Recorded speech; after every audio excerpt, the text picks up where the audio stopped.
Israel's war with Benjamin. Then all the Israelites were united as one man, from Dan in the north to Beersheba in the south, including those from across the Jordan in the land of Gilead. The entire community assembled in the presence of the Lord at Mizpah. The leaders of all the people and all the tribes of Israel, 400,000 warriors armed with swords, took their positions in the assembly of the people of God. Word soon reached the land of Benjamin that the other tribes had gone up to Mizpah. The Israelites then asked how this terrible crime had happened. The Levite, the husband of the woman who had been murdered, said, "My concubine and I came to spend the night in Gibeah, a town that belongs to the people of Benjamin." That night some of the leading citizens of Gibeah surrounded the house, planning to kill me, and they raped my concubine until she was dead.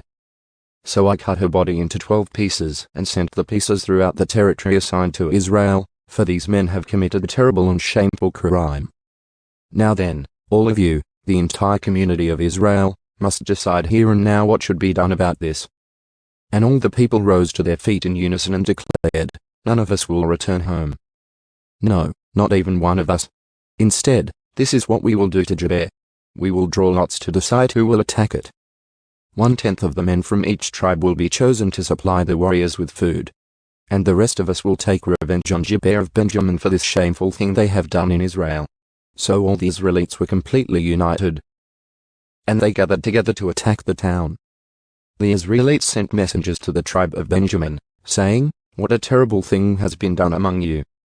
Give up those evil men, those troublemakers from Gibeah, so we can execute them and purge Israel of this evil." But the people of Benjamin would not listen. Instead, they came from their towns and gathered at Gibeah to fight the Israelites. In all, 26,000 of their warriors armed with swords arrived in Gibeah to join the 700 elite troops who lived there. Among Benjamin's elite troops, 700 were left-handed, and each of them could sling a rock and hit a target within a hair's breadth without missing. Israel had 400,000 experienced soldiers armed with swords, not counting Benjamin's warriors. Before the battle the Israelites went to Bethel and asked God, which tribe should go first to attack the people of Benjamin? The Lord answered, "Judah is to go first." So the Israelites left early the next morning and camped near Gibeah. Then they advanced toward Gibeah to attack the men of Benjamin. But Benjamin's warriors, who were defending the town, came out and killed 22,000 Israelites on the battlefield that day.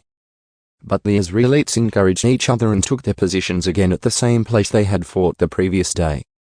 For they had gone up to Bethel and wept in the presence of the Lord until evening. They had asked the Lord, "Should we fight against our relatives from Benjamin again?"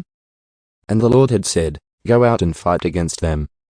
So the next day they went out again to fight against the men of Benjamin, but the men of Benjamin killed another 18,000 Israelites, all of whom were experienced with the sword. Then all the Israelites went up to Bethel and wept in the presence of the Lord and fasted until evening. They also brought burnt offerings and peace offerings to the Lord. The Israelites went up seeking direction from the Lord. In those days the Ark of the Covenant of God was in Bethel, and Phinehas son of Eleazar and grandson of Aaron was the priest. The Israelites asked the Lord, "Should we fight against our relatives from Benjamin again, or should we stop?" The Lord said, "Go. Tomorrow I will hand them over to you." So the Israelites set an ambush all around Gibeah. They went out on the third day and took their positions at the same place as before. When the men of Benjamin came out to attack, they were drawn away from the town. And as they had done before, they began to kill the Israelites. About 30 Israelites died in the open fields and along the roads, one leading to Bethel and the other leading back to Gibeah. Then the warriors of Benjamin shouted, "We are defeating them as we did before." But the Israelites had planned in advance to run away so that the men of Benjamin would chase them along the roads and be drawn away from the town.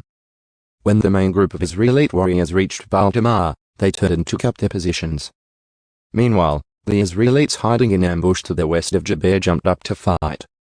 There were 10,000 elite Israelite troops who advanced against Gibeah. The fighting was so heavy that Benjamin didn't realize the impending disaster. So the Lord helped Israel defeat Benjamin, and that day the Israelites killed 25,100 of Benjamin's warriors, all of whom were experienced swordsmen. Then the men of Benjamin saw that they were beaten. The Israelites had retreated from Benjamin's warriors in order to give those hiding in ambush more room to maneuver against Gibeah. Then those who were hiding rushed in from all sides and killed everyone in the town. They had arranged to send up a large cloud of smoke from the town as a signal. When the Israelites saw the smoke, they turned and attacked Benjamin's warriors.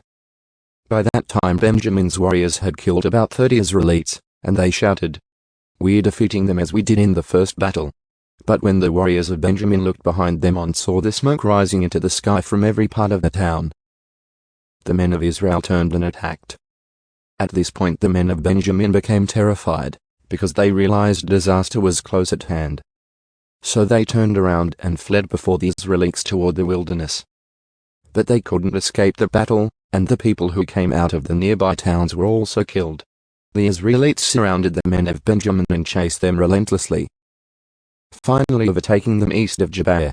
That day 18,000 of Benjamin's strongest warriors died in battle. The survivors fled into the wilderness toward the rock of Rimmon, but Israel killed 5,000 of them along the road. They continued the chase until they had killed another 2,000 near Gidom. So that day the tribe of Benjamin lost 25,000 strong warriors armed with swords, leaving only 600 men who escaped to the rock of Rimmon, where they lived for 4 months. And the Israelites returned and slaughtered every living thing in all the towns, the people, the livestock, and everything they found. They also burnt down all the towns they came to.